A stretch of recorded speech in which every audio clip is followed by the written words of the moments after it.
I was looking through the internet the other day, trying to find my next obsession. With the ending of Jujutsu Kaisen, I didn't really know what to do with myself. I was like an addict, looking for a high, trying to get a fix. But then I come across this manga. On the front page, it's a guy holding a sword, dressed in black, and on the title it said Kagurabachi.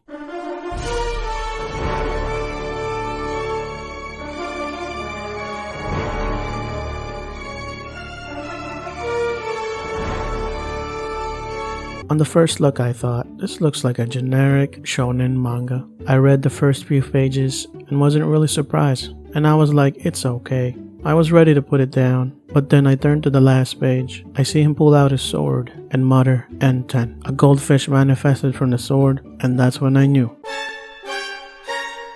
This is about to be my next obsession. I keep reading, chapter after chapter, fight after fight, goldfish after goldfish. I reached the end of chapter 50 and realized this is trash. No, I'm just kidding. This is amazing.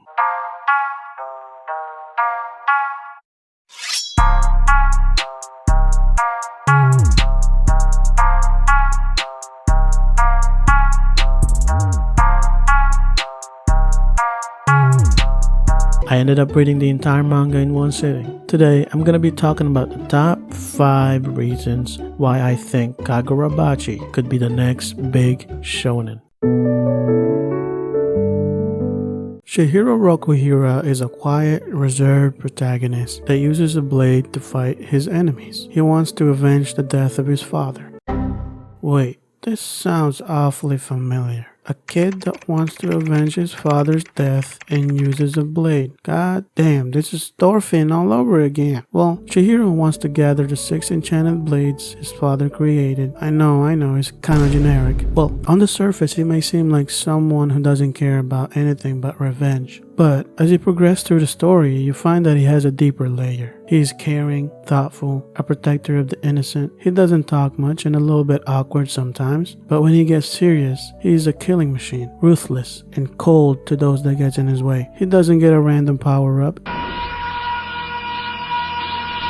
He thinks through situations and uses his brain to deal with them. He gains new abilities by applying what he's learned in other experiences, and he's willing to sacrifice himself to protect the weak. And his goal is to prevent the blades his father created to be used for evil. You'll find that Chihiro most of the time does not express his emotions much,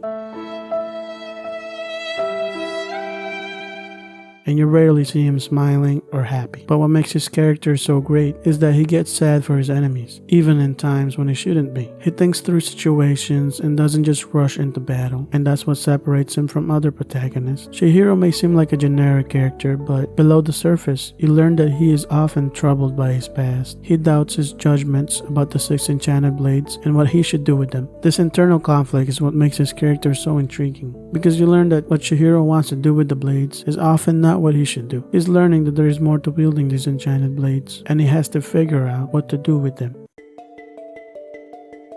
The villains of Kagurabachi are so good that they can sometimes take the spotlight in the story. Genichi Sojo is the first main villain.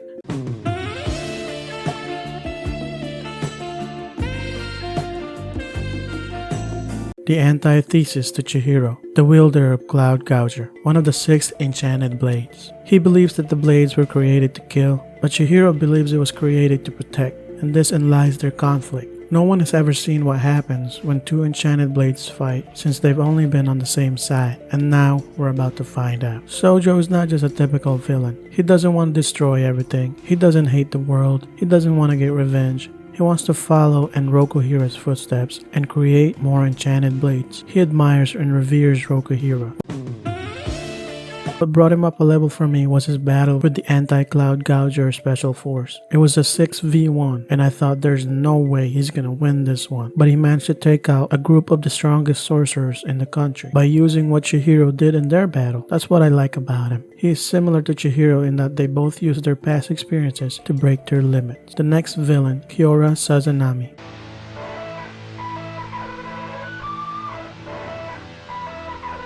The leader of the Sazanami clan, a man bent on making sure the Rakuzaishi is held without interruptions. He is willing to kill anyone even his own sons, to achieve this. He ends up auctioning two of the enchanted blade, Magatsumi and Enten. Kiora is not your typical auctioneer. He has a very strong will, strong enough to wield the strongest enchanted blade, Magatsumi, even after being cut by Chihiro so many times. An intelligent villain willing to go to any lengths to achieve his goal. Yura is the main antagonist of Kagurabachi, a mysterious man that we don't know much about yet, but the brief encounter Chihiro had with him, he has managed to stand out as a villain. He is the leader of the Hishaku, a group that stole the 6 enchanted blades, the only villain that Chihiro could not defeat. Even when his arm was cut off, it was like nothing to Yura. He's been the one manipulating everything behind the scenes, from Sojo to the auction. The villains of Kagurabachi is what makes the story so compelling. It's not just your straight up evil characters. They have their own motivation and wholeheartedly believe that what they're doing is the right thing.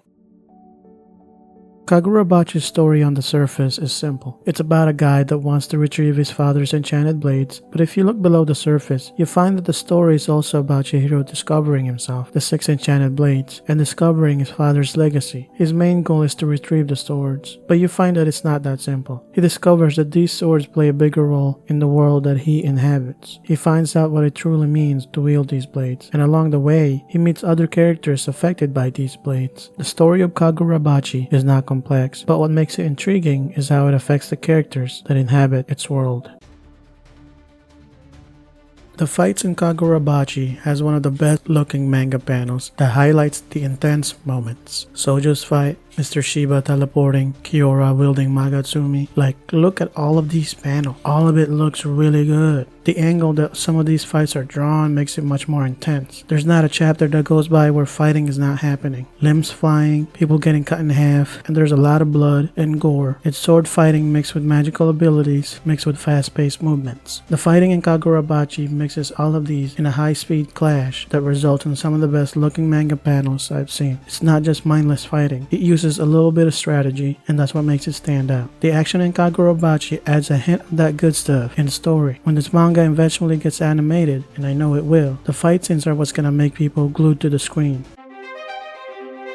Mr. Shiba, Char, Hakuri, Hiyuki, all of these side characters of Kagurabachi are memorable. They elevate the story and make the fights better. Shiba can teleport, and whenever he does this, it's always one of the best looking manga panels. He is a kind of mentor to Chihiro. He helps out Chihiro in battles and provides advice. He is also a man strong enough to take on the strongest of the Sazanami clan, and a bit mysterious because we don't know much about him and how strong he actually is. Hiyuki, the wielder of Flamebone, a Kamonabi sorcerer, she initially goes after Chihiro, but then realizes that they have a common interest. She helps Chihiro and they become somewhat allies. She is capable of going toe-to-toe with a wielder of an enchanted blade. She also wants to protect the innocent and doesn't like how Kamonabi is handling things, and she often disagrees with what they're doing. Hakuri is a member of the Sazanami clan but got disowned because he didn't wield sorcery. He's initially timid and lacks confidence, but over the course of the story, he becomes a sorcerer capable of beating one of the strongest Sazanami members. Char is a little girl that Chihiro meets. She is initially hesitant to reveal anything about herself, but we find out about her tragic past and she becomes close to Chihiro, and they both realize that they got more in common with each other. The side characters of Kagurabachi is what makes the world and the story come alive. It brings an added flavor to the story, and you learn to like these characters and root for them.